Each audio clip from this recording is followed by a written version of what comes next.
with growingyourgreens.com. Today we have another exciting episode for you. This is like probably the coolest non-profit nursery I've been to in Florida. We are here in North Florida, actually pretty close to the Georgia line in Jacksonville, Florida. The reason why I'm here today is to show you guys this nursery here called Eat Your Yard JAX. And they empower locals to eat locally 1 yard at a time. And what I'll tell you guys is that they have plants from literally all over that are gonna grow really well here in the Jacksonville area, even down actually Orlando and down, if you're from Orlando, you know, Central, come up here too, because all the plants here will probably even do better the further south you get. Some of the plants they're selling here will do pretty good maybe in the summertime. You might have to protect them in the winter or maybe bring them in depending on what plant it is, but then also depends on your specific microclimate. So we are at 6500 Utsey Road in Jacksonville, 33219. You can check them out at eatyouryardjax.org, and they are open if you want to come visit them. It's from 10 a.m. to 4 p.m. and what they have here is an edible plant nursery and education center. So let's drive in to the nursery and show you guys around. All right guys, so as you drive in to the nursery, you're gonna get a bunch of signs on trees, and I encourage you guys to read them and especially talk to your family about them, especially if you got kids. And it says the average plate full of food on our table travels 1,500 miles. You know, I stopped at several health food and grocery stores on this trip already, and basically I'm seeing persimmons, you know, from like imported to Florida from California, literally all the way across the country, right? And if you just go to the normal grocery store, it's unfortunate that I didn't see a lot of, unfortunately, local food being sold at the grocery store. I did go to the farmer's market also, of course, and all that food is local. But the thing is that the average banana travels 4,645 miles to you so that you could eat it, because it's grown into the tropics. That being said, Jacksonville is a very unique zone 9A where they could actually grow and get bananas. Tim has bananas hanging on the herbaceous plant, as I just saw here. So unlike my zone 9As where bananas aren't going to quite make it, this is a unique zone 9A where you can grow bananas and maybe even some other tropicals and leave them actually outside. They may not make it through the winter, but then they're gonna shoot back up and then be in good production for you next year. So yeah, let's go to the next sign and see what it says. All right, the next sign says, thanks for becoming the difference. Unless someone like you cares, it'll never get better, adapted from Dr. Seuss. So, you know, I really appreciate these signs because it kind of sets the intention for the nursery as you drive in. There's also like a slow down, like with a snail and whatnot, but they only have like a few signs. I would hope they put more signs up because I really kind of, like, it kind of brings in the right energy and the kind of people that you want to attract. Plus it also can be used for informational purposes because after all, you know, the main goal of this organization is to educate and empower people to grow their own food in the area, you know. And as a lot of the food is basically trucked in, no matter where you live, right? In Jacksonville, you guys are extremely lucky because it's rare that I find a really cool nursery like this one that already grows all the crops I like to grow and even more that I'm not growing, that you can literally just buy, take home, plant in your garden, in your yard. Some of them you could use as landscape plants and then just have fruits year after year and vegetables all times of the year as well.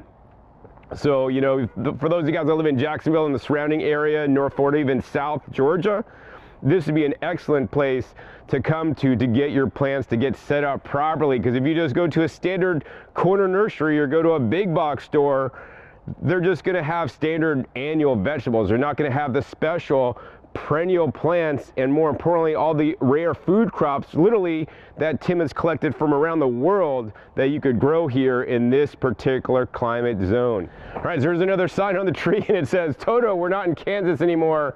These folks grow food all year long. Unlike Kansas, where they basically get a nice strong winter where you can't grow things in the wintertime, right? here in Jacksonville, it's a zone 9A, much like the 9As I grow out west, right? You can grow food all year long here. And that's one of the coolest things about living here in Jacksonville, and more importantly, the nursery that specializes in the very plants you need to plant in your yard, right?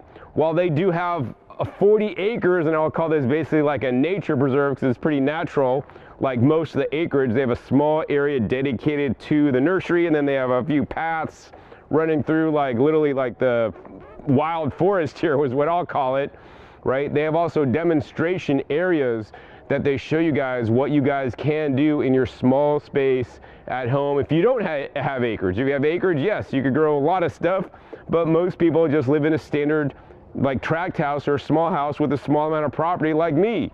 And if you use these plants and plant them wisely, you could be easily, without any problem, growing food that you could eat year round and harvesting something from your property every single day. My goal with this YouTube channel is to get you guys to start growing your own food so that you harvest something out of your garden every single day of the year. So now this means when you are a producer and producing food yourself, that means you don't need to be a consumer. You don't need to leave it to somebody else to produce your food that now you need to buy and spend money for at the grocery store, or go down to your local farmer's market, right? This is gonna save you guys a lot of money.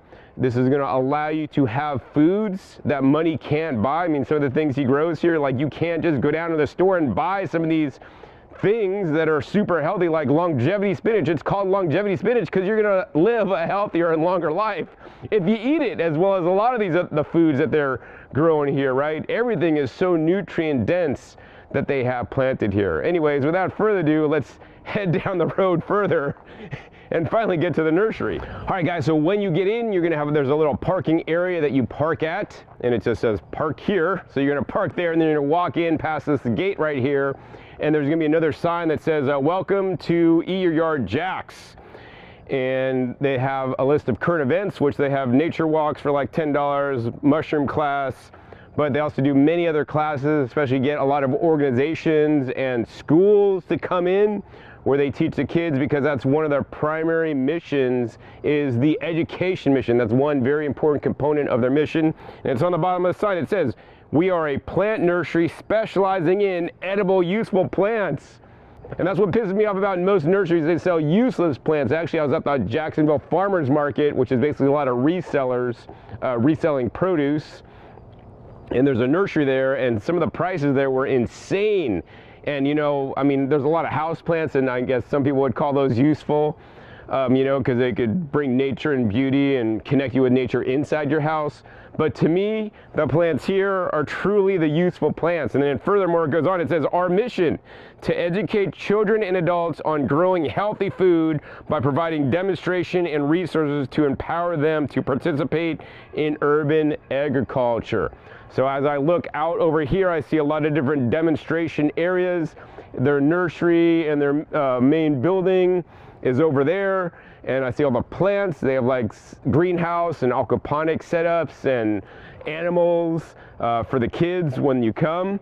And so that's their primary, one of their primary missions is to educate. Another one of their very important missions is to employ people that have been marginalized, whether they're veterans, whether they're, you know, special needs. You know, they want to employ people that would normally be marginalized and not get hired by regular companies. So, you know that every dollar you spend here is going towards a really good mission, because this is a non-profit, you know, to help marginalized people have jobs, number one, and number two, to help people grow more food so that we could be more sustainable on the planet, and more importantly, right, we could all be healthier. Because I'll tell you guys, all the junk food, the processed food that you're buying at the grocery store is putting you guys in the grave sooner. And I can honestly tell you that by growing your own food, you're gonna be healthier for longer, especially when you eat the food that you're growing.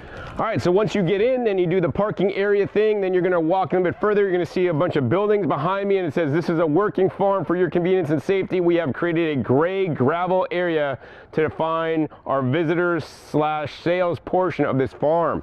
So this kind of lets you know where you can and can't go. Stay on the main gravel area. That's kind of cool. and it says go this way. The other thing of random things, they have a groceries cart here. So it says let your yard be your grocery aisle. And it says it doesn't get fresher than this. So yeah, no longer do you need to push a nasty cart that you probably got to use some wipes on. You can just come outside where, you know, it's just cleaned by nature, naturally, by the rain. Anyways, let's check out this nursery. All right, guys, so once you get in, there'll be a map. It says Eat Your Yard JAX, and they have like a map of the property with some of the areas with the plants for sale, including the bamboos, the gingers, the native, the herbal and fruit trees. They got a fig lily lane, a berry lane with the grapes, some of the different, you know, berries, including the blueberries, which are actually quite easy to grow here in the Jacksonville area, as well as a garden area. And they got animals, rabbits, chickens, and ducks you could check out. They got a mushroom walk, production area, online order pickup area, different demonstration gardens. They also have a price list you can check out on your phone with a QR code. They have a general price list here with, I don't know, veggie starts 2 for $5, or perennial spinaches are $6, compost plants are $10, fruit trees are $35 to $40, citrus trees are $35 to $100, avocados are $40 to $70, bananas are $10, $30 to $35, miscellaneous plants are $10 to $25. Then they also have upcoming class and workshops. They're going to have a Canep, Jadam, intensive, Korean natural farming, plant grow and cook, ecology is a color, and of course I'm here for the Persimmon Festival that is actually happening tomorrow, and I'm showing you guys around before the event. And so at the Persimmon Festival, there could be several hundred people there. I'll be speaking tomorrow. They have speakers, different speakers every single year, and it's usually in the fall time. This year it is in early November, so check them out at eatyouryardjax.org for the next Persimmon Festival. So anyways, I think what I want to do next is take you guys around to some of the demonstration areas. That's really cool before I actually show you guys around the plant nursery. All right guys, so they have multiple gardening areas. The first I'll show you guys is the healing garden. So this is mainly an herb garden, and I like that how they have everything tagged and labeled.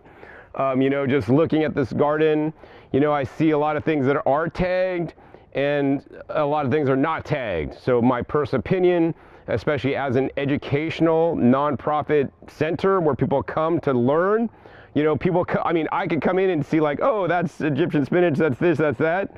But then even me, there's things that I don't know what they are. And unless you're on a tour with one of the workers here that knows every plant, you're not going to know what they are. So I think it's very important to get everything tagged and labeled. So I like that this healing garden, they do have everything tagged and labeled, and I would put that out there to Eat Your Yard JAX to get more things tagged and labeled because it'll help visitors come in to see, hey, I buy this little nursery plant start and this is what it's going to look like in just a few years, right?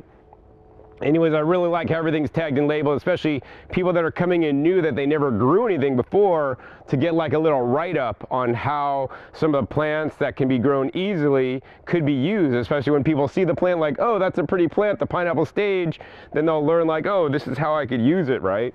So anyways, let's go ahead and give you guys a close-up on one of the areas in the herb garden and show you guys some of my favorite plants they're growing. All right, guys, so they've done a fairly good job at labeling things, and here they got like an Arabica olive. I just actually planted one of those myself in my zone 9A. Here we have some echinacea. They have the pineapple sage, which I love a lot. It says perennial shrub native to Mexico, has tubular red flowers. Both leaves and flowers are edible. Plant is used in traditional Mexican medicine, especially for the treatment of anxiety and hypertension. So the coolest thing about the pineapple sage is if you pick a flower, well, number one, the butterflies love this because they can stick their long beaks in here and get the nectar. But when you pick it, you're going to look for the little white tip at the end, and you want to just bite that off and chew, and it's like super sweet because that's where like the nectar forms. But yeah, this would be great for putting on the top of salads to like make it look pretty because of flowers. And if we like flip over here, you can see they got lemon balm and aloe vera over here as well. So like they're really fitting a lot of different herbs in this area. Let's go to another area where they got even more cool plants. Right over in this area, they got rue, the wormwood, a papaya there with some fruit on it. And then I want to share with you guys these. They call them buzz buttons or they call it toothache plant. I would actually call it Spilanthes, which is what I know it as. And I gave one to a friend the other, maybe about a month ago. But you pop off these buttons that aren't too mature. I like to get them when they're kind of looking like this, and you chew on it. And at first, you're just chewing up something, it feels like it's a little bit sour, bitterish. But then what happens, like the only way I can describe it, it feels like your tongue is raining.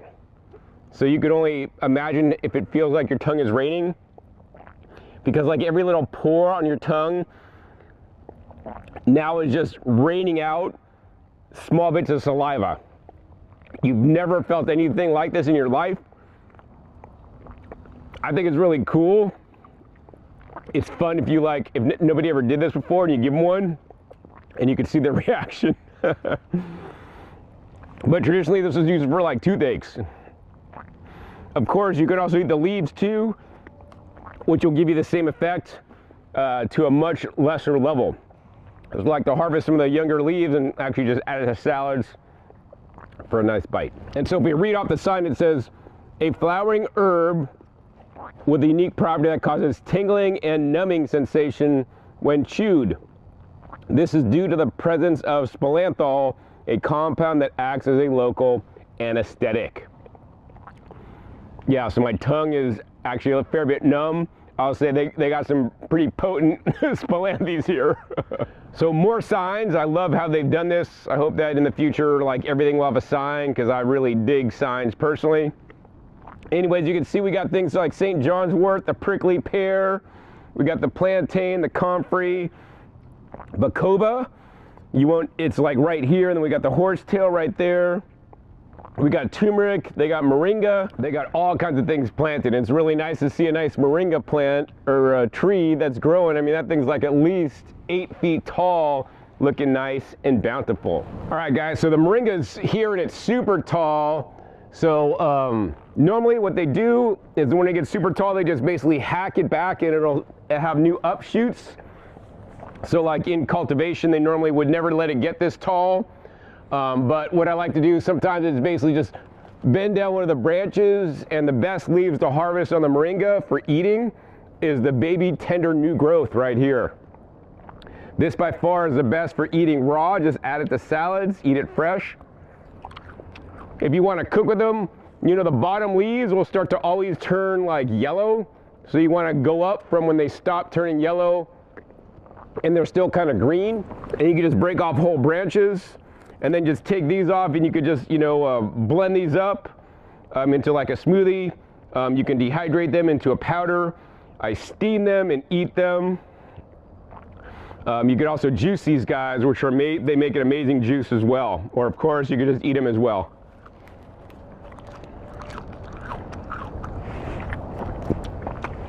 That's a good combo because I still have the spilanthes in my mouth, and now I'm eating the moringa. That's a really good flavor. You got to try it. All right, guys, so here's another area. This is like one of their garden bed areas. As you can see, they're using some heavy mulch, which is nice and fluffy here. They're growing some kind of beans over here. And beans are a really healthy food. They're one of the healthiest foods you can eat, and actually they'll extend your life. And it looks like their beans are doing great. That you could harvest a lot of them that are dried right now without any problems. All the vines are still quite green. And then as you can see on both sides of me, they have a lot more food growing. And what you're looking at here are these sweet potato vines. All the leaves are edible. You can eat them raw or cooked. If you're eating them raw, I would have you come to like the main new growth and just pick off the baby leaves of the new growth to eat raw. But I also like to steam my sweet potato vine leaves as well. And then of course you could also harvest your sweet potatoes at the end of the season, and that could be a good carbohydrate food, right? That's one of the things I want you guys to grow are tubers and carbohydrate foods like potatoes, like sweet potatoes, like taro, like the cassava or yucca. They also grow here. All right, we didn't have to walk too much further, and I see a cassava, and this is a really nice one, guys. This thing is like Once again, like at least 8 feet tall. Technically the leaves are edible, but you have to properly leach them, soak them, leach them, and then cook them, or they can kill you, as well as the root, which is actually a staple crop in many countries in South America, the cassava, also known as the yucca. You have to properly peel it and cook it to eat it, but this is so easy to propagate. Literally, you just cut this tree down, and then you take stick cuttings and stick it in the ground, and they basically continue to grow and make more tubers for you to eat. This is definitely one of the most important foods you can grow here in Zone 9A or better. I wouldn't even try to grow it if you have shorter seasons, because I tried to grow it in Vegas and it didn't take the cold and I didn't have enough growing season. But I saw some pictures here in the Jacksonville area with, you know, super long tubers that you could dig up from the cassava. Of course, also they have the okra right here, which is in the hibiscus family. Here's some that is dry. They have some ones that you can still harvest here. And then going on further down, we can see they got a beautiful papaya tree with some papayas that have yet to ripen up. All right, so here in Jacksonville, like where I'm from in Zone 9A, we have 2 main growing seasons, right? We have the warm season, and then we have the cool season, and you're gonna kind of grow different things in each of those seasons. Some of the plants, if you're lucky, could kind of like just hang out during the winter season and not succumb to the cold, and then regrow, such as the papaya that I showed you guys a bit earlier, and some of the other more tropical vegetables. But I will say, of all the different Zone 9As that I've visited in my life, this seems to be the most tropical of them all, and support more tropical plants that would like to grow year-round than out west, where I'm at in my Zone 9A. That being said, some things are common to both areas, like, you know, they're still growing peppers in this garden bed area. They also have okra that is mostly ending at this point here in early November, and now they are also planting out their cold season crops, which they also offer. So these are some amazing, nice green mustard greens, and they are a must grow. All the mustard family plants for the winter garden, because they grow really fast. You're gonna have a lot of mustard greens to cook up and eat. If you don't like want to cook up the hard mustard greens, I like the purple and red varieties myself. You could grow the more mild mustard greens like the komatsuna, the mizuna, these even like something like the bok choys, you know, super mild, fast growers. And of course they also have things like the Georgia collards, kales and Brussels sprouts, the broccoli, the cauliflower, arugula. All the brassica style plants will be lovely in the winter here as well for the cold season. So this is another area that they have. Literally, they just have a fence to kind of keep the animals out, or, you know, space out, partition this area. And you can see they have a lot of arugula here growing for the winter time. And we're gonna go ahead and try one. Arugula is one of my favorite leafy greens to eat for sure. Nice and spicy. So this is the traditional arugula that is grown in the winter time. I learned that in my Zone 9A, the wild arugula loves the summer heat, and while the leaves are not as large, I have a lot of tips that I just basically I tip off or do deadheading, and then I'm able to eat those, and they're nice, hot, and spicy. The leaf mass is not as much, but I have so many tips, and then it's reseeding right now in my garden. In addition, they're using this area wisely, because behind here we have more of the mustard greens that are just flourishing. Looks like they got some like beans coming up the back here, as well as they got a fruit tree planted here. They got the cilantro planted here, some onions planted there, as well as some maybe some snap peas or snow peas kind of coming up over there, you know. So no matter what time of year you're watching this in Jacksonville, you can always be planting something.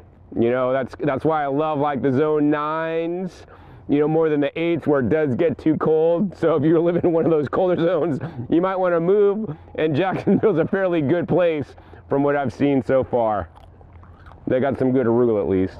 So it's been really fun for me coming to another Zone 9A, because I've been growing in Zone 9A ever since I've started gardening, actually, and to see the similarities of this Zone 9A to mine, and also the differences. And of course, one of the similarities is things like the more cold hardy citruses, such as the kumquats, are gonna grow great, right?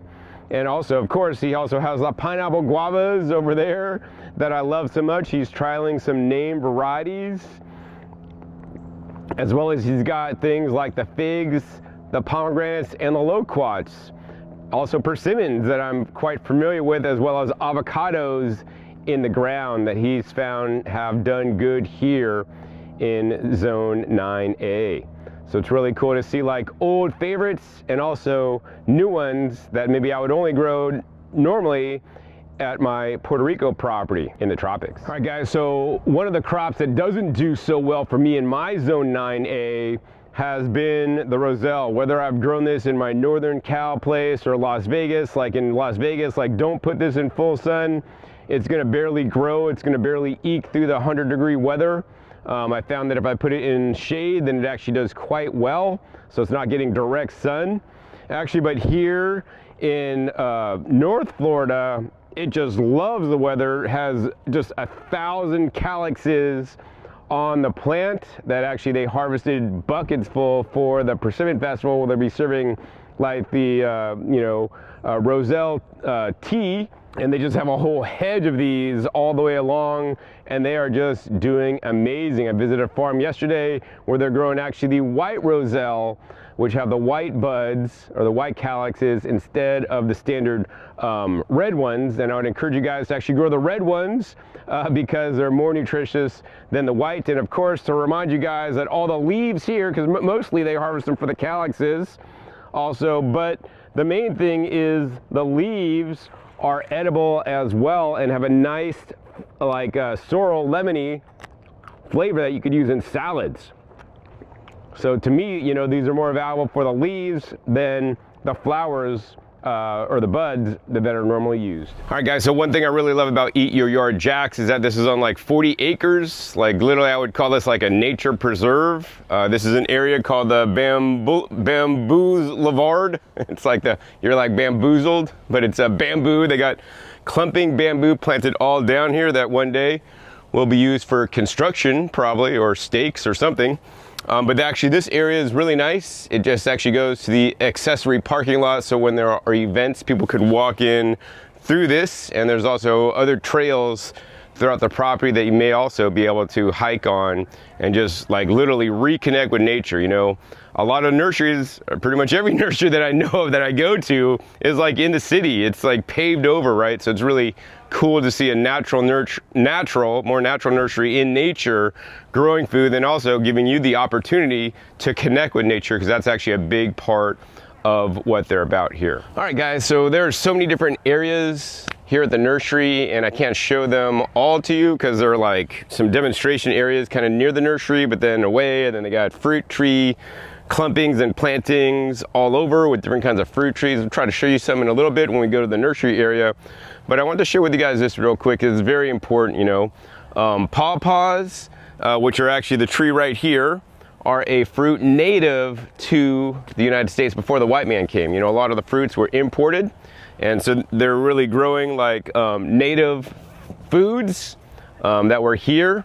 And this is actually a special variety of pawpaw. They are actually conserving and preserving rare genetics and heirloom species of different kinds of plants and even animals here. And this is some rare genetics of Gainesville pawpaw. They have Gainesville 1 and Gainesville 2, as well as other rare pawpaw genetics collected from university professors and even other people that wrote books on pawpaws. If you guys want to learn more about the pawpaw, interview Mr. Judd. Put the link down below to the video I did with pawpaws with him, so you guys get more familiar. Pawpaws will grow pretty much throughout this whole great country. Maybe not in the super tropical zones, but zone 9A, you're totally good. I have friends, link down below, grow pawpaws in Las Vegas, Nevada. I recently was able to purchase some pawpaw fruits at a farmer's market in San Francisco, California, and you could grow it anywhere, even all the way up north through Michigan. So, you know, that's the most tropical, non-tropical fruit you'll ever eat. So I'm glad to see that they're doing their conservation work, and more importantly, making the pawpaws available, because, you know, they can be very difficult and hard to find if you want to get, you know, starter trees. All right guys, so now we're here more in the nursery area, and to you this may just look like a little street. It actually goes by the outdoor kitchen area, as well as the offices and the shop where you're basically going to check out. But down over here, when I look down this like little street thing, I just see a wealth of plant diversity. And you know, to me it's sad that like most people walking down this, they would just, oh, they're just some landscape plants. Like pretty much every one of the plants you'll see along here are either like some kind of edible, some kind of fruit, some kind of leaf, or some kind of useful or native plant that can be used, you know, for human benefit, right? And so we're gonna stop and take you guys to a few of them that I really love. This also kind of gives you guys examples of what you guys can do at your house to grow your own food and become independent from the grocery store system, or at least, you know, produce some of the food you eat. So let's head down. All right, guys, so just literally I walked 2 feet. I'm like, oh, I gotta show them this. I mean, here's the thing you could do. You could get like a 25-gallon like pot. This is like a nursery pot. So like at my local nurseries basically will take the pots in from the plants they sell from landscapers and, you know, give them a few dollars, and then you could actually buy the pots for discounted prices. You know, I could get a 25-gallon near me for just a few dollars. And then you could just basically fill with some good soil and plant some food. So here they have a nectarine tree that looks like it could be healthier. And then they also have some jewels of oak pear right here, just as one little small plant, some herbs down at the bottom. But then more importantly, I want to share with you guys this beauty. This one is known as Hoan Ngoc. I don't know if there's even an English name. It's from Asia. And I first got this like last year from my friend Allie in Hurricane, Utah, and I got little plants that grew great in Vegas. And so when I came here and Tim showed me this big plant, I mean, this is like an amazing plant. This could grow year round in the tropics, no problem. And you know, here in zone 9A, it's doing really well during the summer. And as we get into the winter, this one is not cold tolerant. So this one you'd have to take cuttings of and then do cuttings and then keep them growing inside, and then you could basically plant them out for the following summer. But yeah, this one looks amazing. And all these leaves, guys, you could just pick these leaves and eat it. And the sad thing for me, you know, if you come to this nursery, like you would just walk by this plant and you would have no idea what it is unless, you know, somebody that worked here told you. So that's why I think it's very important for them to have a little bit more signage, because this is one amazing plant. Really nice neutral flavor. And what if everybody grew like a hedge of these outside their front yard, right? Nobody would have to go to the store and buy imported lettuce that's shipped from thousands of miles away, when you could eat just fresh leafy greens, make a salad that tastes amazing too, right at your front door. So another about 10, 20 steps, I get to like there's basically a wine or whiskey barrel probably in these parts. And then they dropped in one of those big buckets that have like the straps that normally like people would put ice in and then beer in. And instead they turned it into a planter. They probably drilled some holes in the bottom, filled it up with some dirt, and then they kind of, it fit in perfectly in this like whiskey barrel. And then they have a planter in here, so it's like nice height, so you'd actually bend over and work the ground. Also too, you can control the soil and put a really good potting soil and create your own soil blend. They grow organic and regenerative here at the farm. And you can see, I mean, this is literally a salad ready to be picked. And it's unfortunate, I mean, this is for demonstration purposes, if they're not really picking it. But once again, you know, like when I would come here, I would see like, whoa, man, there's all these salad greens. These are some of my favorite salad greens that you could grow here in zone 9A, that I grow actually at my home as well. But you would never know it unless they had some signage. So here they have some jewels of oak pear that are from seed, and then from the cuttings, they are growing the Okinawan spinach. You could tell the Okinawan spinach because you could look at the back of the leaves. They're nice purple, so this makes them more nutritious. It's a Gynera bicolor. And then if we go down over here on this side, they have a nice planting of the longevity spinach. I think they also call it the cholesterol lowering plant. And then you could, you know, just harvest the leaves. Actually, it would be fun to taste the leaves here to see how they're going. Taste how they should, pretty similar to mine. And taste Okinawan, tell you guys the difference. I definitely like to taste more of the Okinawan. It's like more neutral, but these are very mild greens. And then if we look to the back here, you guys can see blaring out the top. I call this the bele, or the salad tree. They have a few varieties. This is the more larger leaf. I would call this like, I think it's some Ant Lilies, I think is the name of this one. And so yeah, like you could eat all these leaves, so we're just gonna go ahead and harvest a little small leaf. And this is my favorite of them all. Like this one grows as a nice tree.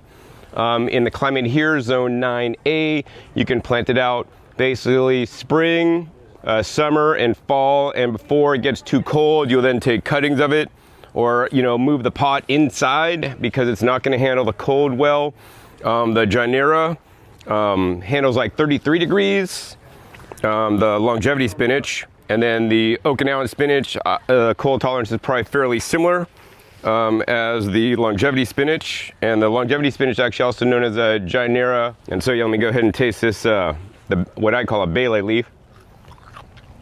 That's definitely my favorite out of this whole bunching. But yeah, right here, there's 4 different salad greens you guys could all be growing at home in a container in the ground at your property. All right guys, so just a few steps more and now you're literally just bonked into the nursery. And like I kind of like how this nursery set up because like they have a lot of potted plants, but then like as the borders they have like little planters with different things planted.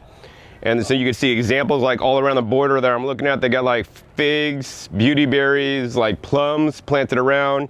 Of course they also have things like ginger and turmeric like planted in the ground on some of the clumpings, as well as like bamboo. And then basically all the plants are like, in pots, in rows that are fairly well labeled in between.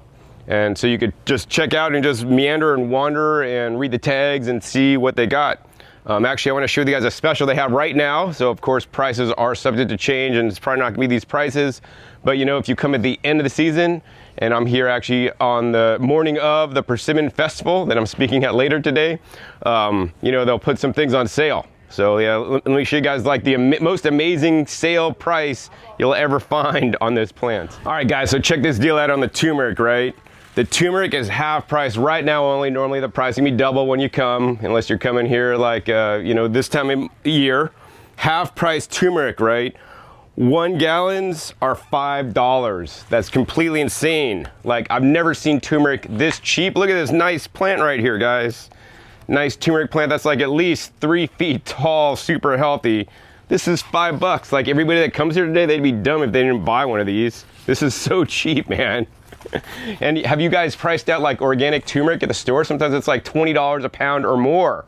And if you're a big spender, right, then even a better deal is you would want to get a 3 gallon, which is this size right here. It's normally 20, which is already an amazing deal because look at this plant, right? This has multiple upshoots. You could be harvesting turmeric like literally the end of this season. This is $10, so that's even like a better deal than the 1 gallon for $10 for you guys that are big spenders. You're gonna get a lot more plant, a lot more turmeric growing underneath. And so I could definitely say they got some healthy plants here at some good prices. All right guys, so this is super impressive, man. I come walk over here and this is a plant I've been seriously can't find in the West Coast, man. I've been looking for it for so long. Every time I see citrus available, nobody sells this plant, but you know what? They got a bunch here, so I hope they don't sell out today because I'm taking one home with me, darn it, because I've been wanting this thing for so long. So this is actually a Kaffir lime tree. It makes the limes that of course you can eat, but the main reason for the Kaffir lime is because it is actually used for mostly the leaves. So the leaves can be used as in cooking, in salads, because it imparts a nice citrus flavor to your dishes. Normally they would harvest like nice large leaves to use like in cooking, but if I'm using them raw, I'll use like the tender new growth. And so if you just break it up and smell it, it's highly fragranced, and of course you could eat it. Wow, that's just amazing. It has a nice strong like lemony flavor without having to use any lemon, so it doesn't have like the super acid bite of like a lemon, but you could still get that citrus flavor. So yeah, they got these, they got different kumquats. They even have variegated kumquats, which you don't see too much, as well as all different other kinds of citrus. I mean, Florida is known as a citrus state, and it's quite apparent that they have lots of citrus trees that you could plant that'll grow well in the area. All right guys, so in this area they have more common fruit trees. And they got nectarines, apples, pears, and peaches. And here's the thing, like when most people go buy fruit trees, they go to like your local Home Depot or big box store, or you know, some nurseries that aren't so good. They just basically will buy fruit trees from like a surrounding state, like, oh, we got our fruit trees from the, you know, nursery in Alabama or Georgia or somewhere. But then like, that's not here. That's not Jacksonville, right?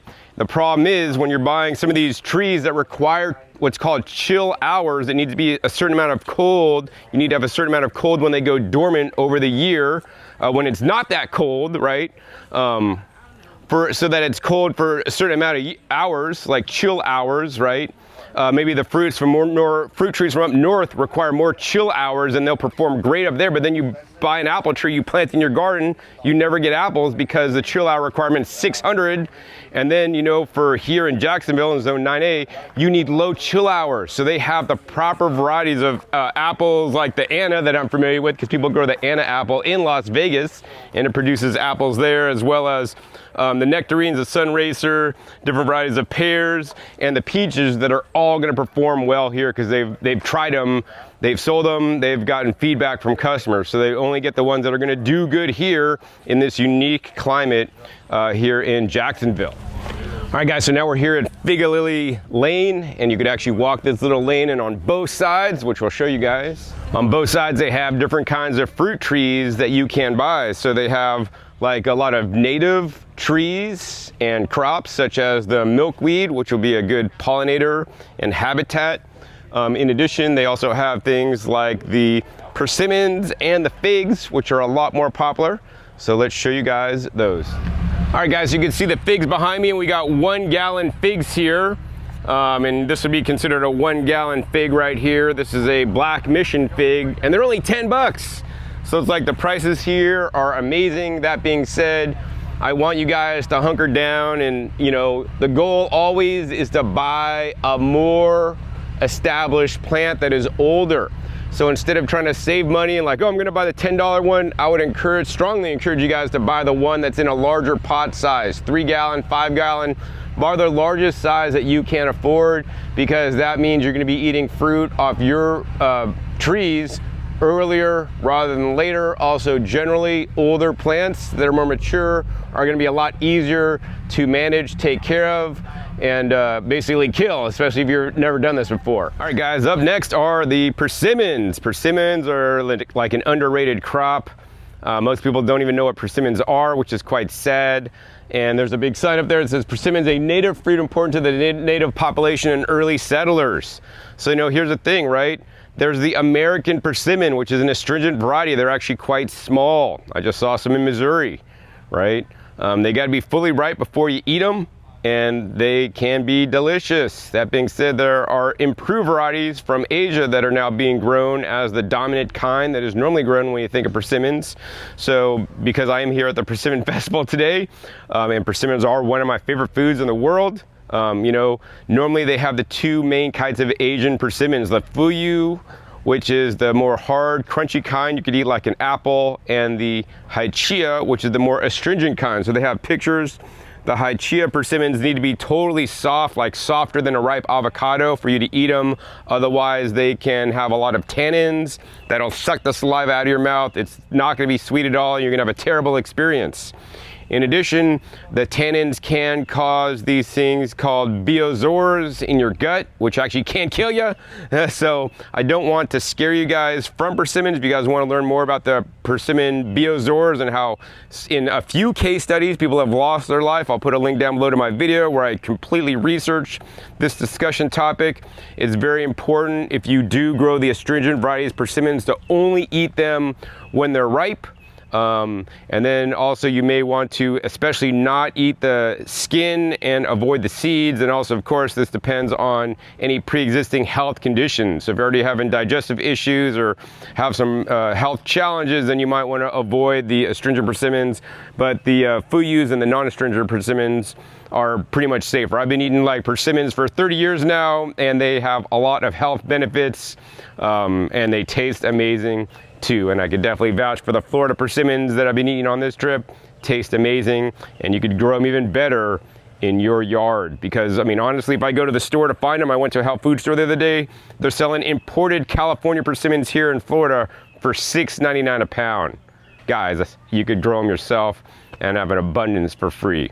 Me personally, in this climate here, I'd personally rather grow persimmons even instead of figs, because the figs, if it doesn't ripen up properly and the birds get it and all these things, but the persimmons, man, you're gonna have bundles of persimmons, and they're a good storage crop as well for the hard varieties like the fuyus that they sell a lot here. And I'm impressed with the varieties. They probably have about half a dozen different varieties that you could buy here, and all the trees look great at amazing prices. So I love how they kind of have like random like beds, whether they're raised beds or pots or just like in the ground plants that are edible as you walk throughout the nursery. This is actually a raised bed here, and you can see this time of year they planted all kinds of mustard greens that are gonna grow really good and can totally be eaten. So I think actually before I leave today, I'm gonna be harvesting a bunch of greens to take with me to eat for my dinner. Because I like to eat the freshest when I travel. And you know, that's kind of where I've gotten to, you know, and most people will just accept the spring mix from Costco or BJ's or Sam's Club, you know, as what greens are. And to me, those are like soft, wilted, and fairly lifeless. Whereas if you just come here and you could grow your own and just pick your own greens, right? We'll pick like a nice little center growth of the mustard greens that are probably still gonna light up my mouth. But this is life for it. This is full of biophotons, energy, and of course all those anti-cancer compounds that I could feel going off my mouth, because right now my mouth is all hot and spicy. All right guys, so I really love how they've planted things here. So like when you enter Figa Lily Lane from the other side, you basically got to walk underneath this kind of like trellis thing they got set up, and they basically are growing the Loofah gourds over it. You can see they're hanging down here. They get quite long. They make the sponges, although there are other kind of Loofah gourds that actually you could eat when they're this long. They're like from Asia. But if you look over here closely, you guys can check them out. Look at how long these guys are. This is one fruit right here. It's like 4 feet long at least. It's amazing. And I mean, they basically plant these, let the vine grow up, and then all these fruits just hang down. So imagine, I mean, you could grow all these things and eat them. I mean, when they're young, these kind of loofahs could be eaten like raw or used to eat. But then when they get older like this, they're more fibrous. But there's special varieties that when they get this long are completely edible. I'll put a link down below to one of my videos that I made with my friend Wendy, that we open up a loofah or a loofah gourd that's like this long, and it's totally tender like a cucumber. So, you know, plant genetics are completely amazing. So I'm so glad here at the nursery, they have one of the best selection and widest varieties of plant genetics that I've seen along all my travels in Florida, actually. All right, guys, so now we're gonna head down Berry Lane. They got blueberries, blackberries, raspberries, and mulberries, and they got a really nice, unique mix of these different fruits. And you know, I'm gonna show you guys my opinions on all of them, and actually here, they're all fairly easy to grow. All right, guys, so before we even go down Berry Lane, they just have these sitting right here, and this is called the African potato mint. So this is actually in the mint family of plants. But instead of harvesting the mint like we would normally harvest the leaves, these actually grow potatoes underground. I tried to grow these in Las Vegas in my zone 9A. They didn't like it so much, but here they do a lot better. I was just at a homesteader's property the other day, and she had a really nice growing of the African potato mint. Once again, you know, this makes the edible tubers underneath the ground that are good sources of carbohydrates. You know, so it's very important when you guys are coming to buy plants here, you guys want to think on multiple dimensions. You want to think, hey, what kind of fruits and nuts can I eat? Because they're going to produce for you during certain times of the year. Another category you want to eat, of course, my YouTube channel is called Growing Your Greens. I want you guys to grow greens and herbs, which are very important. You should easily be able to eat those year round. And while the fruits and the nuts may, you know, you only harvest them like once a year, you know, things like the tubers that grow below the ground, you could harvest throughout the different times of the year depending on the different tuber you're growing, which could provide you a lot of good carbohydrate source or higher source of calories than the leafy greens can. So yeah, I think everybody that comes here should pick up a potato mint, because pretty much you'll plant it and just ignore it, and you're just gonna have a lot of the African potatoes that can grow up to 4 pounds each. to eat. All right guys, so next up, I want to share with you guys about the berries, and definitely another crop I want you guys to grow are some berries. Berries are highly nutritious for you. They could extend your life, keep you a lot healthier, and you should eat some berries every single day. And the best deal if you want to eat berries out of your yard is to grow different kinds of berries. Don't just get only the blueberries or only the raspberries or only the blackberries. Get one of each. And of course, in your specific climate, one of them will do better than the other. Of course, the blueberries here are native to the southeast here, and I visited a blueberry farm not too far from here just the other day, and pretty much I learned at that farm, which if I posted that video, I'll post a link down below. Pretty much you want to ignore the blueberries. You don't want to really baby them too much. You want to leave them fend for themselves. You want to kind of let the rain give them water. You don't want to try to water them too much. You want to give them a very kind of like, you don't want to put a lot of compost in there. They're just like basically kind of living in some sand with some pine bark mulch, very important. And they'll fruit for you, you know. So the blueberries could do very good, and the amazing thing is the 1 gallons are $10 here, which is an amazing price. I mean, you go to my side of the country, like you could buy blueberry plants like for $20, $30, and then 3 gallons are $30 for really nice, tall, established plants. And once again, I always want to encourage you guys, buy the biggest pot size. Bigger plants have taken longer to grow to get that big, and they're going to be more fruitful for you that much sooner. So I guess you could call these berries too. These are loquats, and there's a loquat actually right behind the camera, which is currently in the flower stage, and there's all kinds of pollinator bees and whatnot flying around. But the loquats are an amazing fruit from Asia, not to be confused with kumquats. Kumquats are related to the citrus family, and the loquats are actually more related to the apples, an apple family of plants. They keep their greens year round, and while you may be able to find loquat trees at places like Home Depot, the problem with that is that those are seedling or called landscape trees that will produce fruit that you can't eat, because I am growing only landscape loquats myself in my property in California that I have abundance of actually they're kind of fruit early in the springtime, which is nice, because the more different kinds of fruit trees you have, you'll have, you know, the loquats, then you might have the apricots and the mulberries because they're kind of early, and then you'll have some of the other fruits like later, like the apples are like in the fall, persimmons are in the fall. So, you know, the more the different kinds of fruit trees you can buy, the more often you'll be eating off your property. So the cool thing here is that the loquats, you know, he has gotten like named varieties that generally have larger and sweeter tasting fruit than just like a landscape variety that you'd be able to buy at a big box store or standard nursery that they wouldn't disclose the specific variety name. All right, over on this side of the berry aisle, we got some muscadine grapes, which are also a berry. I encourage you guys to buy the ones that are purple, and muscadines are native to this side of the country. It's rare that I actually get to eat muscadine grapes, and actually I was at the farmer's market yesterday.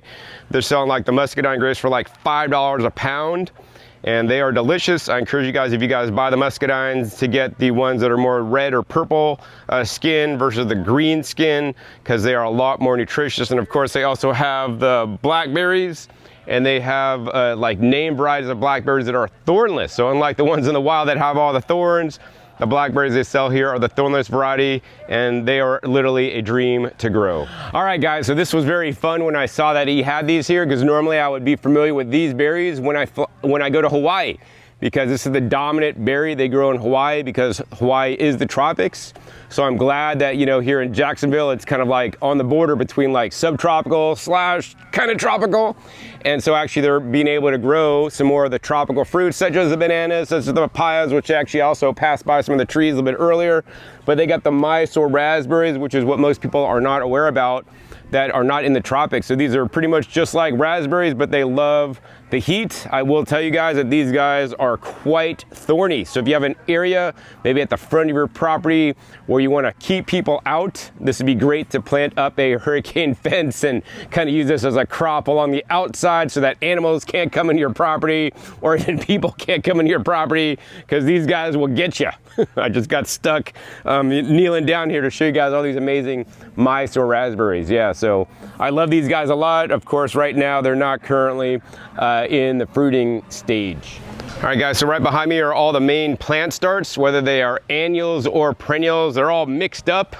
So some have been started from seed, some have been started by cuttings. I'm sure they're all definitely seasonal, because I can see like a lot of the new fall kind of crops like the kale, the collards, the mustard greens are all pretty much recently planted. And then some of their crops that are perennial are more in the back. They have culinary herbs. They have actually, honestly, they have quite a selection of some rare crops that I haven't seen other places actually. This is probably the greatest diversity of different, more kind of, I would say, food forest and food crops than any other nursery that I've been to in Florida. So that I will say. They have some super rare things like a green pepper basil that I only got in California once, and actually brought it out this trip for a friend, but he already has it here. So it's like, and he's got like so many other different kinds of vining plants and rare crops. And you know, unless you come here and you know these things, you're not really gonna know what is what. So I figured in this section or area of the video, I'd basically go over some of my favorites that I know will grow well for me, and probably also grow well here in the Zone 9A. So yeah, let's get to it. So the first thing you absolutely need to invest in, you know, instead of like a broccoli plant, which might make one head of broccoli, I would much rather encourage you guys to get these guys, which are basically like sweet potatoes. The sweet potatoes, all the leaves are edible, as are all the broccoli leaves. But the sweet potatoes will basically, you know, vine up and act as a ground cover, maybe underneath or near your fruit trees. But all the leaves are edible raw or cooked. And also, of course, you have the tubers underneath the ground you can eat. Let's see, they have like a lot of mustard greens and other seasonal greens you'd be planting in the cool season right now, which, you know, are fairly easy enough for you to start from seed. So maybe that's a question to ask them, like, hey, is this plant started from seed or cuttings? And generally, if the plant is from seed, you might want to do it yourself to save you a little bit of money. Of course, it could be good to get some pre-made plants, because it's going to be a lot easier your first time around. You could also let the plants go to seed, collect the seeds, and then grow them the following years. That being said, my preference would be to buy things more from cuttings that are not normally available from seed. So let's share a few more of those. All right, so the plant I want to show you guys here is the green pepper basil. This is a hardy basil that is more cold tolerant than any other basil. Standard basils, like they have like more of a, I would say, thin skin, or they're more tender growth, whereas this can kind of get more established and more hard and turn almost like kind of woody at the trunk, which definitely will stay alive better than some of the other basils. This also has a more tougher leaf that's a bit more resilient than the more tender leaf of standard basils. And of course, it's called green pepper basil because it kind of tastes like green peppers. But yeah, this one handles 100-degree heat in my summers, also handles the cold weather in the winters. I have it in an area where it stays warm during the winter, you know, next to my chaya and my moringa that does go dormant, but this will always keep a few leaves on it, and then every spring just totally pop out with new growth. So it's the most tolerant basil you could grow. Definitely would recommend you guys pick up one, because basically you're going to buy this plant once and have it for life. And if you just buy other standard Thai basils, purple basils, or standard Italian basils, you know, that's going to be planted in the spring. And then basically by the time it freezes, it's gone. And then next year you got to either start new seeds or buy new plants. But with this one, it's truly a perennial in this climate. All right, guys, so this area, we got all the different kinds of gingers and turmerics.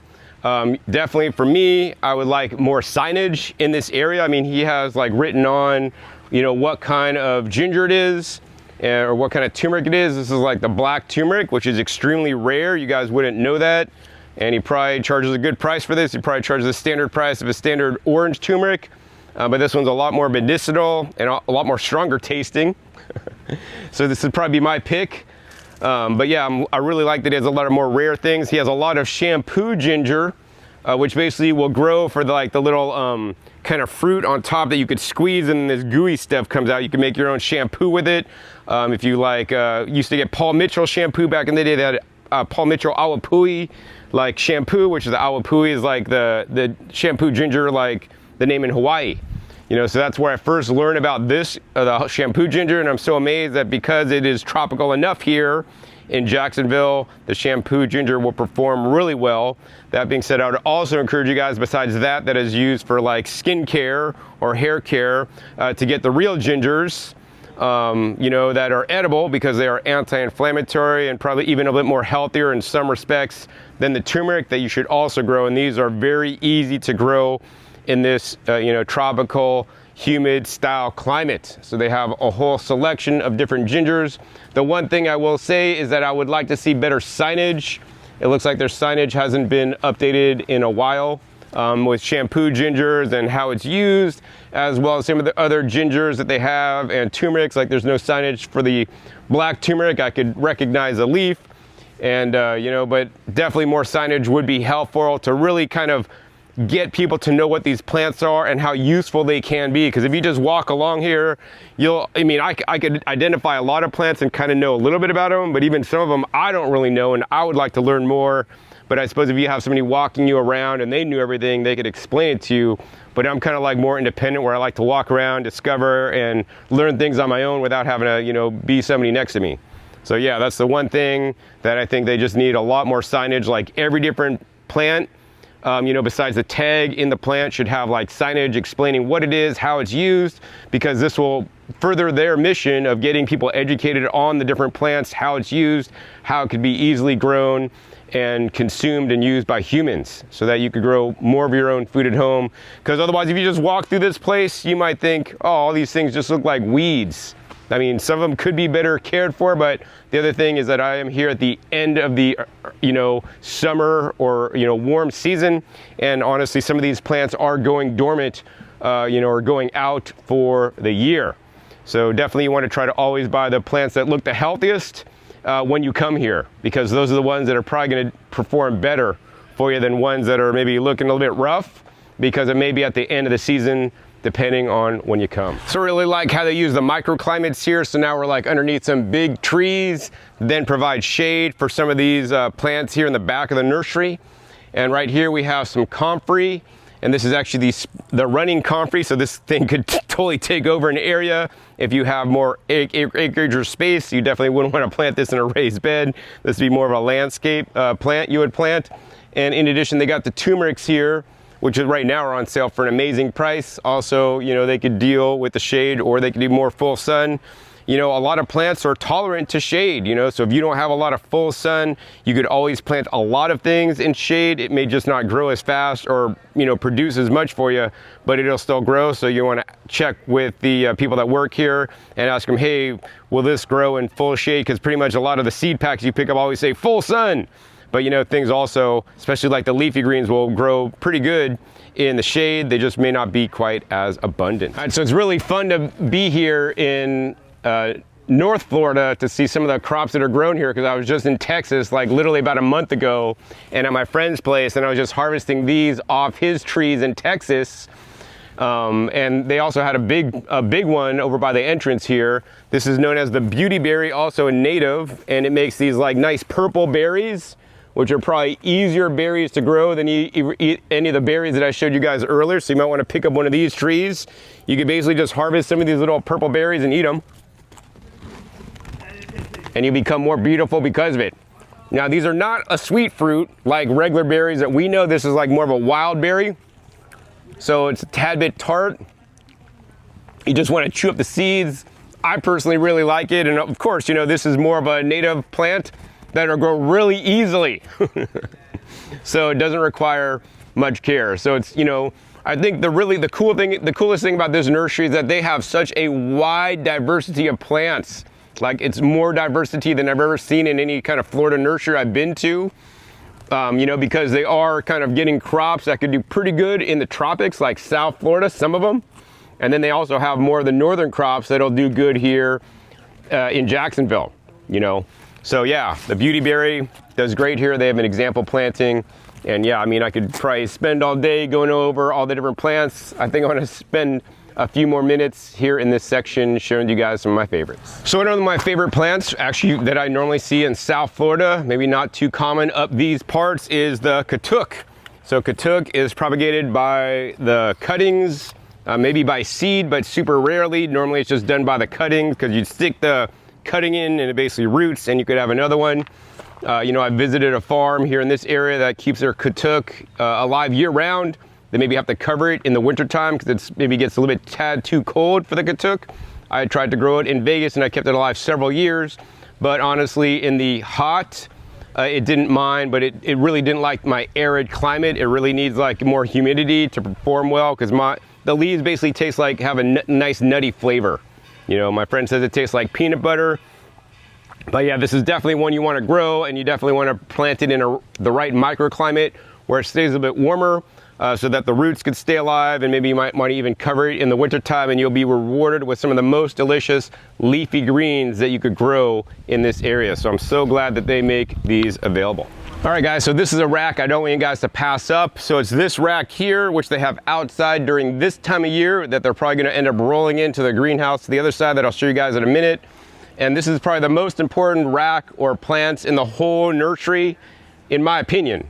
You know, my channel is called Growing Your Greens, and I want you guys to grow and eat your leafy greens, the most nutrient dense food on the entire planet, with a lot of nutrients and the least amount of calories. And you should be eating greens every single day. My goal is to eat 2 pounds of greens every single day. And when you have an abundance of different plants, you know, in your garden, you can easily do that. I have so many greens, I can't even eat them all at present time in my garden. And if you grow these plants, you can do that too here.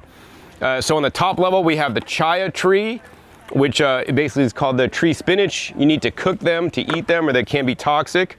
They have the callaloo, or they call it Jamaican spinach here, which is basically an edible amaranth.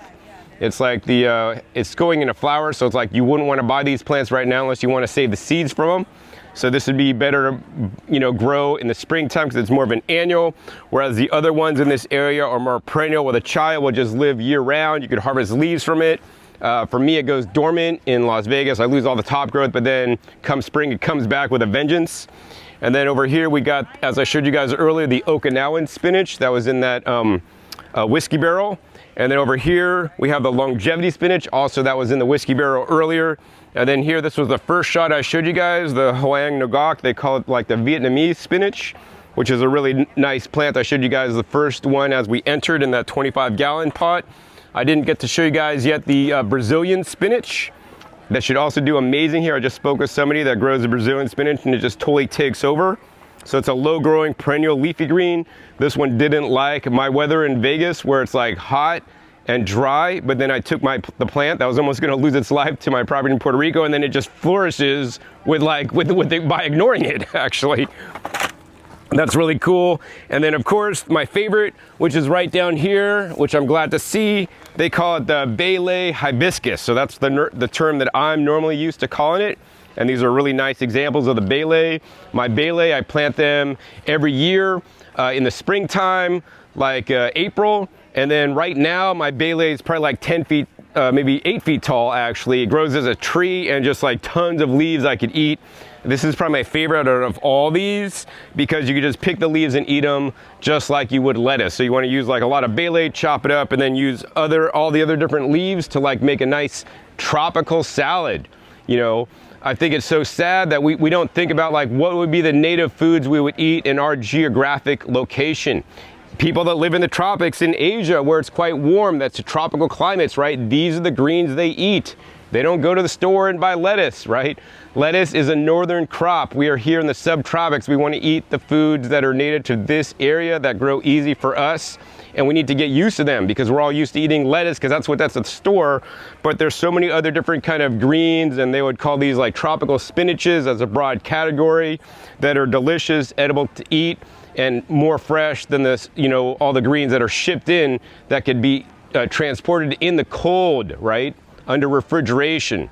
You know, so the foods that you're eating out of the store are basically grown for being able to be shipped, picked, trucked, and last pretty long without going bad. Whereas these tropical greens, right, you pick them, you put them in your fridge, they're gonna like wilt, because they really love the warm weather. They don't like when it's too cold. All right guys, so now I'm gonna head into the Aquaponics greenhouse that also has some of the tropical spinaches available, like I showed you guys outside, but this is probably where they live during the winter time, because some of those plants will not take the cold to a certain degree, although they may come back, but they want to keep the top growth alive during the winter, so they bring them inside the Aquaponics greenhouse, where they also have some more tropical fruits. So let's check it out. So first up in this greenhouse, basically I want to show you guys the aquaponics system. So this has tilapia, the blue tilapia in here. They're also having it, you know, using it for the water, which has basically got the fish poop in it that then feeds the lettuce and the plants up there. Also, they use this water to fertilize some of the other crops on the property. Because the tilapia like it warm, they got to heat the water, which then will heat this whole greenhouse. In addition, they have additional, you know, heaters in this greenhouse to keep things a bit warmer, especially in the winter time, which is probably the most important for some of these tropical spinaches that I'll be showing you guys in a minute. All right, guys, so this is the row with all the different tropical, quote unquote, spinaches. Now, I want to let you guys know that these are not related to the standard spinach you would buy like at the, you know, spinach mix at the store. Though that's like a northern spinach, right? These spinaches, you want to substitute the word spinach for edible leafy green. So when they say spinach, like in a lot of Asian countries, they just mean it's a leafy green you could eat like in a salad, right? It doesn't mean it's like related to spinach, but all these have greens you could eat and that are amazing. So we could start here. This is the Malabar spinach. This will be grown more as an annual. It's currently going into the flower stage. The green stem variety generally produces more of the leaves than the red stem variety that I found. So I'm glad they have the green stem variety here. This is the Bele hibiscus that has been basically in a pot too long. So the ones outside looked a lot healthier, although this is the unique shape leaf that has, you know, more like a starred leaf. So it's more of a decorative leaf. And then next up, we got the chaya. So you can see the chaya like grown inside versus outside. So you always want to, like, you know, get the best plant that's looking the most healthiest. Next up, we got more of that callaloo, or what they call the Jamaican spinach here. Once again, going to seed, so you wouldn't want to buy this one at this point. We have some more of the Brazilian spinach here. The Ciso spinach is the name I would call it. We have the longevity spinach here, the Janera procumbens, that is looking, all looks amazing. We then have the Vietnamese spinach, which is actually the Hoan Ngoc, or the summer spinach. We also have the Okinawan spinach here on this side. So yeah, if you guys come here, depending on the time of year, I would say get one of every one of these. At this point, I would get every single one except for the callaloo and the Malabar, because those are the ones you'd want to buy in the spring. But every one of these other ones, you'd want to buy now and then plant them out. Some of them, such as the Bele hibiscus, you would not want to plant it out in the winter time. It's too cold. You want to wait and keep it inside for the winter and then plant it out in the springtime. It'll grow all spring, summer, and fall. And before it gets too cold, you can do cuttings on it and then start more to keep it going. Otherwise, these plants pretty much in this climate should live year round, provided you have a nice microclimate where it doesn't get too cold. All right, guys, so this is really fun for me because, you know, in my zone 9As, I can't reliably produce bananas. I've tried a few times and it's just not even worth it. But basically in this zone 9A, and maybe because also, you know, just the climate, the sand and everything, right? The bananas can do quite well here. I just saw huge banana patches outside with huge racks of bananas on it. And so they have many different kinds of bananas you guys can grow here and should grow, you know, so maybe the top growth, depending on where you live in the specific area in your microclimate, may die back, but the corms underneath will stay alive and then come back the following year and will and can produce reliably for you, so you guys can have your own bananas instead of having them buy them from the store where they're all being imported from Central and South America at long distances. Also, to me, like the bananas at the store, they like really suck. They taste like nothing because they are picked green and then shipped and then even gassed with ethylene gas so that they could ripen. And when you grow your own, the flavor is just so much better. I mean, as is with most things, you can buy and grow yourself and eat and harvest at peak ripeness. All right, guys, so over this area, they got some different nut trees, and I encourage you guys to get nut trees, you know, in your mix along with fruit trees. Now, why would you want to do this? Well, think about it. Fruit trees will produce like one time a year. You got all these fresh fruits that then you can eat fresh. Maybe you can make into jams or jellies, which I would not recommend because you normally got to add sugar. Maybe you could dehydrate them. If you have a freeze dryer like me, links down below in my freeze dryer videos where I recommend the best freeze dryer because I've checked them all out. You could freeze dry your fruit, which then they're good for up to 25 years. But the problem with fruit is that it goes bad quickly. And then if you don't preserve it somehow, it's gonna be gone. And that's the cool thing about the nut trees. If you guys have the nuts, you could harvest your nuts and they could store easily like a year, and I would encourage you guys to keep them in the shell that they come in, depending on the nut you have. Of course, the pecans and walnuts could store very easily for up to a year, no problem, in the shell, which they have. In addition, they also have like native nuts, such as the hickory nut, that I'm not super familiar with myself. And they also have the chestnuts, which actually won't store that long because it is more of a carbohydrate-rich nut versus a fat-based nut like walnuts and pecans. So I really have a love for American chestnuts. I was recently in Missouri and got some chestnuts from there, and I cooked them up in the Instant Pot, and they were completely amazing. They were like super sweet, way better than anything you could get at the store, even better than the chestnuts I've gotten on the West Coast, right? So yeah, they're more rich in carbohydrates, which is wonderful. So then on the chestnuts, you would probably want to, maybe like steam them or cook them, and then you'd want to then store them. And then you could probably store them, but I wouldn't store them fresh. But yeah, they have a whole selection of the chestnut trees. And they also have more of the cherries and berries. So let's spin the camera around and show you guys what they got. All right, guys, up next, I want to show you guys some cherries. So they don't just have like the standard cherries that most Americans would know and love, but they got some special tropical cherries, including the Barbados cherry, and more importantly, the Suriname cherry, and specifically is the black Suriname cherry that's more nutritious and actually also sweeter. So, they do have a few signs here, but I would really like to see a lot more signage because, there's people, since we are now they're open, people are walking through and they don't understand like really how beneficial these plants are. Like, in my opinion, everybody that comes here should be buying like one of each of these because literally they could just plant it and let it grow, and they're gonna have these tropical cherries that are quite nutritious, really delicious, like, quite often throughout the year. So I mean, I would classify these more as berries because they are so nutritious, deep, rich colored, and quite productive for long periods of time. All right, guys, more fruits let's talk about. So they got Mexican guavas, which I have not been successful with in my zone 9A. It just gets a bit too cold. Although I know other friends that have guavas, I would say the strawberry guavas are some of the most cold tolerant that I've seen myself. They have the Mexican guavas here that I might not necessarily recommend, but what I would recommend for everybody are the guavas behind me. These are actually the pineapple guavas that I produce like bucket loads literally in my Northern California zone 9A, and heard from other people that grow it in this area.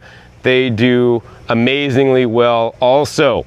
And I love the pineapple guavas, definitely one of my favorite fruits I grow. They are so abundant, and I really enjoy that they are late season fruits. So they're fruiting usually around this time of year actually. And what I really love is that they are basically in fruit this time of year. So maybe October or late September is when they are fruiting, when all the cool summer crops are out. So I really like to have different fruit trees that fruit at different times of year, so I could have all my fruit needs covered throughout the year. And that's what you're gonna find here at Eat Your Yard JAX.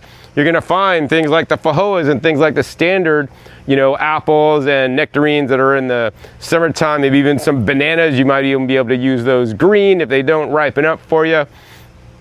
The figs, the pomegranates, all the different amazing fruit trees they have here. I mean, get one of all your favorite types so that you'll be covered and produce the most amount of food on your property. All right, so the day is coming to the end, but I definitely want to show you guys this tree here. This is a dwarf ever-bearing mulberry, and as you can see, there's currently mulberries on there. They're not quite ripe yet. Actually, I think I see a ripe one over here. Look at this, guys. We are here in November, and we got little ripe mulberries. Definitely good. So yeah, dwarf mulberries, ever-bearing, that make fruit like a long season. That being said, the fruits are not as super tasty as maybe like a white mulberry, a green mulberry, or like the Pakistani long different kinds of mulberries that you could also grow here that are normally in the springtime season. Mulberry is another one you should totally get. It's been one of my favorite trees that I grow myself because it's hard you'll ever find mulberries like in the store because they're very fragile once they are ripe. All right, guys, so here at the nursery, there's a lot of, educational areas as well. So this is actually the mushroom trail where they're gonna teach you about mushrooms. You can see they got like different logs and different setup that mushrooms would really like and grow in. So let's see if we could find any mushrooms back here. All right, so here at the mushroom area, where I was able to find some mushrooms here growing out of a rotten log, which is cool. And they have different areas for all different kinds of mushrooms. Depending on the time of year, you may see more or you may see less mushrooms, but I think it's really cool that they have a whole mushroom area, you know, showing how mushrooms grow. Mushrooms are a very healthy food, and I like to eat them every single day, and I encourage you guys to eat them as often as possible. All right, so this is the livestock area of the farm, where that's basically mostly to educate the kids about, and adults, about the animals. And so probably the biggest area is the worm cafe, which is basically where they teach people about having worm bins and how to keep worms at home in just like a little bin they could degrade and eat your food scraps. And then over here we have some animals, so let's check them out. All right, so this is a real quick shot. I want to show you guys, they got actually pigs over there, they got chickens here, and they actually got rabbits over here. And this area is definitely just for the kids. I mean, adults too, that like to see animals, but it's really important to have a connection with nature. And so they got actually some heirloom or heritage breeds of the chickens as well as the pigs, which is really cool. And actually they're more sustainable because they basically get fed brewery mash as well as, you know, scraps from the farm here. Before it gets too dark, actually I want to go ahead and interview Tim Armstrong, the founder and creator of Eat Your Yard JAX. All right guys, so now I have the pleasure of interviewing Tim Armstrong, the founder of Eat Your Yard JAX, to learn more about this amazing nursery and educational center that I've shared with you in this episode. So Tim, the first question is, why did you start this nursery here in Jacksonville, of all places in the world? Well, Jacksonville is my hometown, John, and so it was a very organic experience. So when I started the nursery, it was something to do with my kids. You know, I had 3 boys and I wanted to be able to spend time with them, learn about plants and work and community, and I started it with them, and it's been an amazing experience. When the last one got sent to college, I decided that what we had created was benefiting the community and was a really good thing, and I wanted to continue that. I had shared with you that I worked at North Florida School of Special Education, helped them create very good farms. Well, I had started hiring some of those individuals. I wanted to continue that, and so that's part of our nonprofit mission. We became a nonprofit a little over 3 years ago, and so I basically gave the nursery to the community as a nonprofit, and I'm super excited that it's starting to gather some steam, and it's just been a beautiful experience. So how has the nursery been, since it is a nonprofit? How has it been? Is it like, you know, keeping it self-funded through all the nursery and plant sales, or do you get additional help, and can people out there watching this actually help you out? People out there watching can help out, and without that help, we could not grow the business. So we are making enough money to keep the doors open and pay the help, but we have lots of things that we want to do. You know, we want to be able to bring this to the next level. Through some small grants that we've gotten, we've been able to build an animal enclosure to teach kids about the history of animal husbandry and how that has tied in with cultures all around the world and our cultures. And also we've been able to create a worm operation where we get vermiculture going and share that with our community and put it in our soils. And so people can donate through our website. They can donate by coming out to the farm and spending time out here, and that's been a big part of what's helped us get to this next level. And I'm super excited about passing this endeavor along to the next generation. You know, I've had a good long run, and I'm excited about the young people that are excited about growing, and the permaculture movement and organic gardening movement and urban agriculture movement. And so that's just, you know, very heartwarming to me, and that's what I want to see happen with this operation.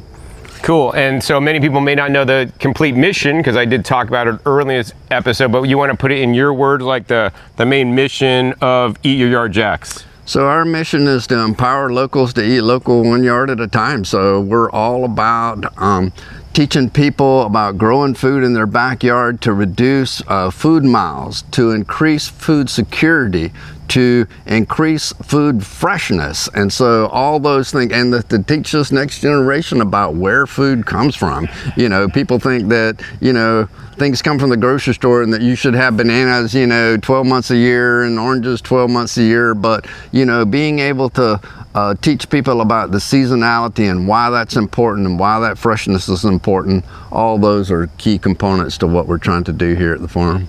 Wonderful. So I know another question that people will ask is, Tim, do you ship your plants?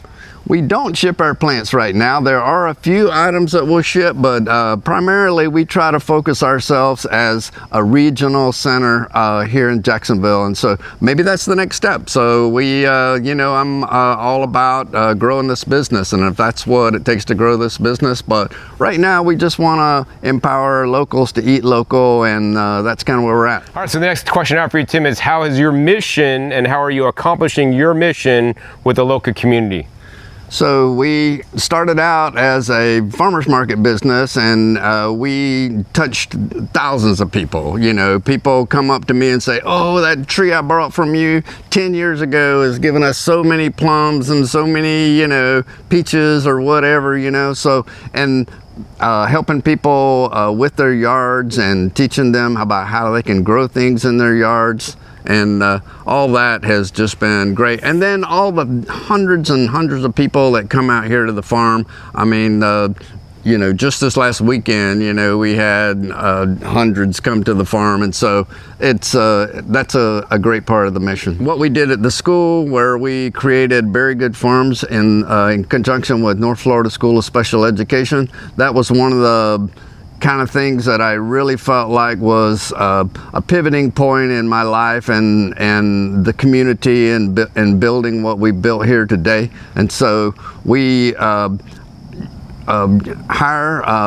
individuals from that population, and so being able to hire folks from this marginalized population is a big part of our mission statement. And so about 50% of our staff here at the farm are from that population. And I know, you know, it's been life-changing for a lot of those individuals. The second part of that mission is educating this next generation. You know, it warms my heart to see all these kids coming through there learning about good food and picking mulberries off the tree and tasting them for the first time and tasting fresh blueberries and seeing bananas on a banana tree and making yard soup. And so all those things are things that I really want to, you know, be able to continue to see happening, you know, all through this business experience and even beyond, you know, my lifetime. And so hopefully we can create something that's gonna bless this community in North Florida for a long time.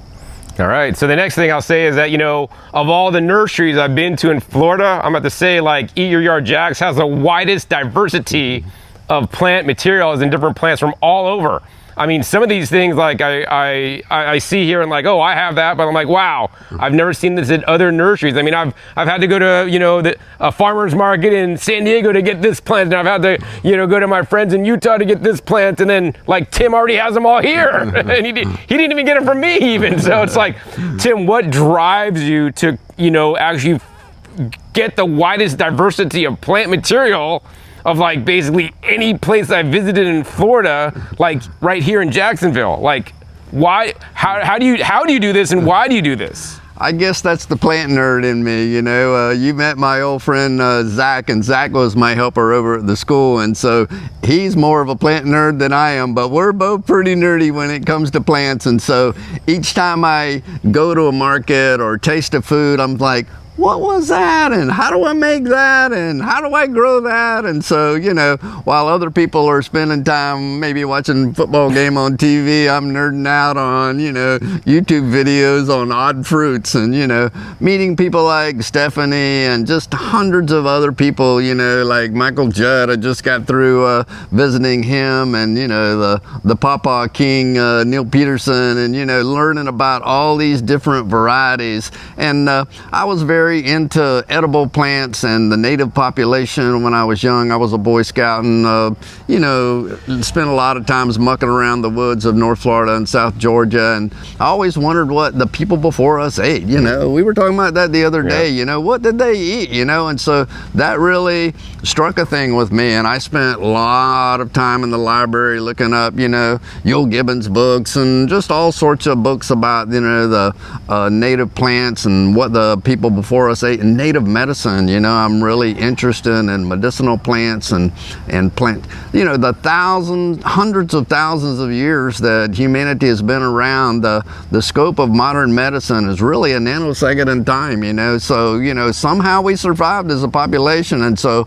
you know, looking at those things, I'm not saying, you know, abandon the doctors completely, but, you know, it's worth looking into what's under our feet. You know, there's all sorts of things. I was showing a customer today our native aronia berry, you know, chokecherry, and, you know, all the wonderful properties associated with it. So there's just loads of things that, you know, I guess that's one of the things that drives me to, you know, find out about more plants.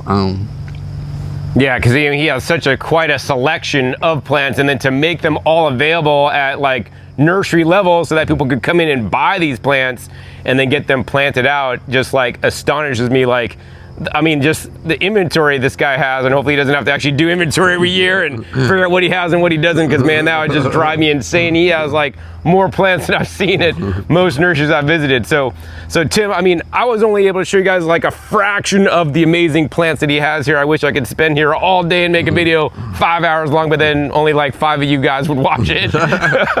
But like, Tim, that's somebody that lives in Jacksonville or the surrounding area, because I mean, if it was me, I would drive like 2-3 hours to come to this nursery myself.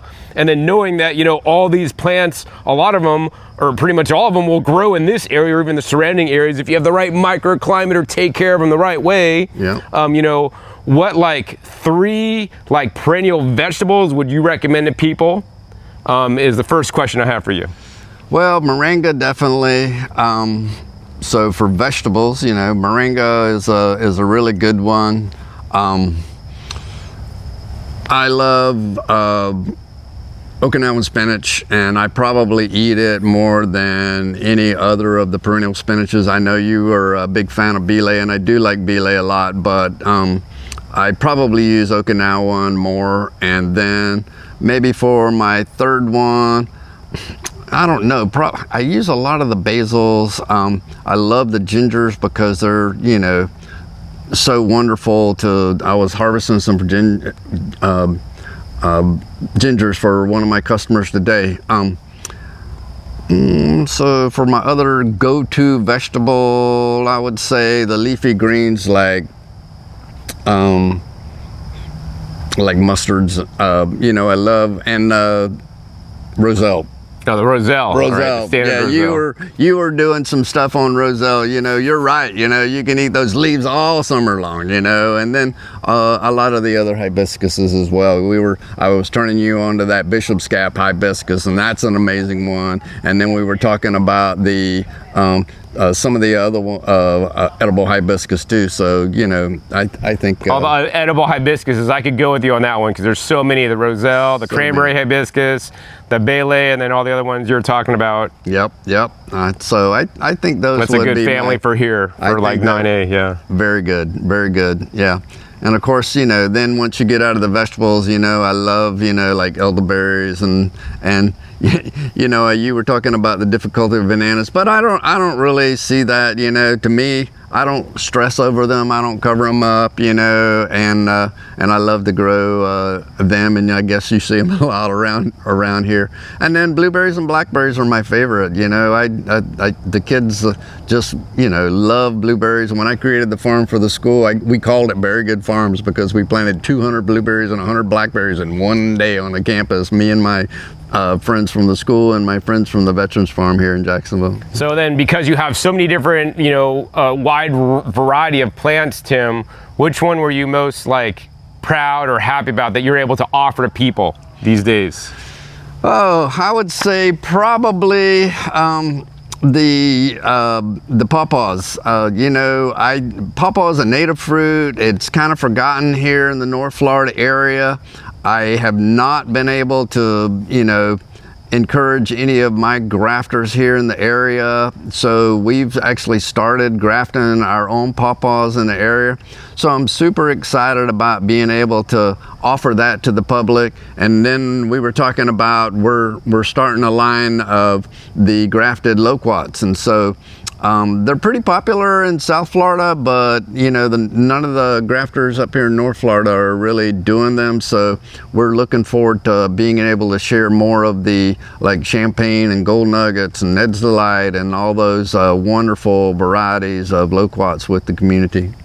Wonderful, yeah. So I mean, here's the thing, guys. Like, this guy has some rare plants that you're not going to find at other nurseries that are just buying stuff and reselling the stuff. He has a lot of things that he propagates here that you're literally not going to find other places. Even if you're from South Florida, it's probably worth a trip, because some of the things that he grows here, he's like on the border in Jacksonville. But if you take these down to South Florida, like the Vietnamese spinach or Hoan, Ngoc that I showed you guys earlier, I mean, that thing will just love down there in South Florida. But I've never seen the plant down in South Florida. Actually, I originally got it from Utah.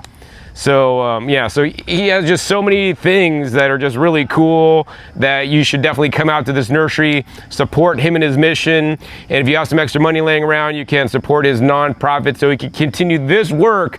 More importantly, to get more people, especially in the Jacksonville and surrounding areas, growing their food. Because honestly, when you guys grow some of the perennial vegetables and fruits that he sells here, it makes gardening so much easier, because literally with just the standard rainfall that you get, a lot of these crops are just gonna do great without any irrigation. It's when you start getting into annual crops, that all the crops that you buy at the grocery store, right, that you're familiar with, that's when you need a lot more work in the climate here. Whereas if you just do some of the perennials, man, they're just simple as coming outside and picking. I mean, there's bananas sitting right in front of us. You know? That's one of the beauties of the nursery, is people are walking around, they can see just how nonchalantly we've got a blueberry plant. Nonchalant, yes, that's the word. We've got a blueberry plant here. It's a random spot. Yeah, we've got a fig tree with a whole bunch of gingers planted up underneath it, and so. And it's not an irrigation here. Not irrigation, you know, and we're using a lot of the natural water, and I teach people about, you know,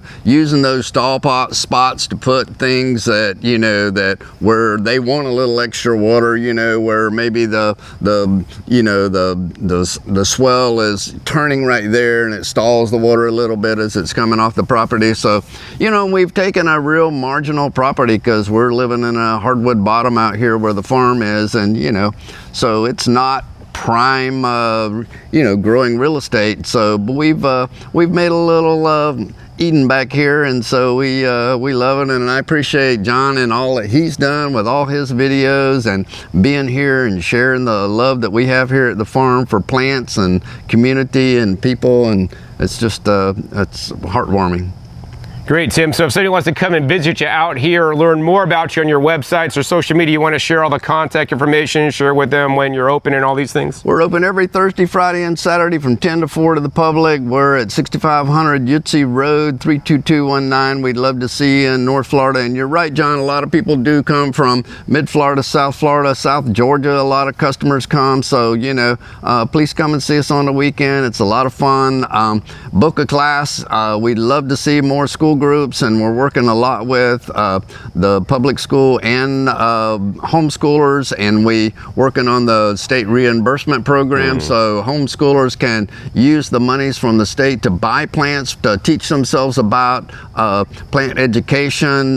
We're working with horticulture therapists, and we sent a young therapist through University of Florida's horticulture therapy program. She's bringing retired individuals out here doing classes out here, and we're working with a couple of herbal medicine practitioners, growing herbs with them. So all this community is what I feel like helps make this farm the amazing thing that it is, and we'd love to share it with you guys. We're at Eat Your Yard JAX on YouTube, on Facebook, on Instagram, on TikTok, and that is our website, eatyouryardjax.org.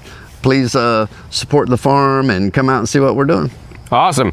So final question I have for you, Tim, is what words of wisdom you want to share with all my viewers today that are gardeners? You know, what would you tell them from all your years, which is more than my years, growing food and selling food and, you know, getting people to grow their own food. Like, what words of wisdom from the wise young man can you share today? All right, don't be afraid to fail, because there are no failures in life. There are only lessons. Whatever you did that last time it didn't work, don't do that again. Do something different. You know, get out there and grow stuff. Share with this next generation. Share with your neighbors, and you know, don't be afraid to try something. And so that would be my words of wisdom.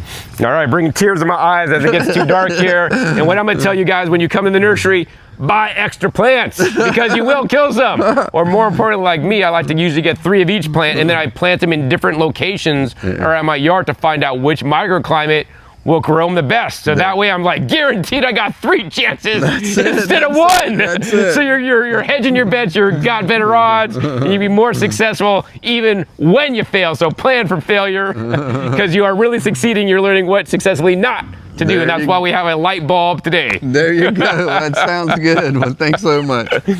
All right, so if you guys enjoy this episode at Eat Your Yard JAX and want more videos in the future from eatyouryardjax.org, please be sure to give this video a big thumbs up. More importantly, share this with other people that live in the Jacksonville, northern Florida, and you know, southern Georgia area, so that they could learn about this amazing nursery. Also, be sure to click that subscribe button right down below. I have a few more episodes I filmed here at Eat Your Yard JAX, so you can learn more about this amazing nursery and information that they share with you guys. Make sure you click the little bell to get notified as my new videos come out. And finally, be sure to check out past episodes. Past episodes are a wealth of knowledge.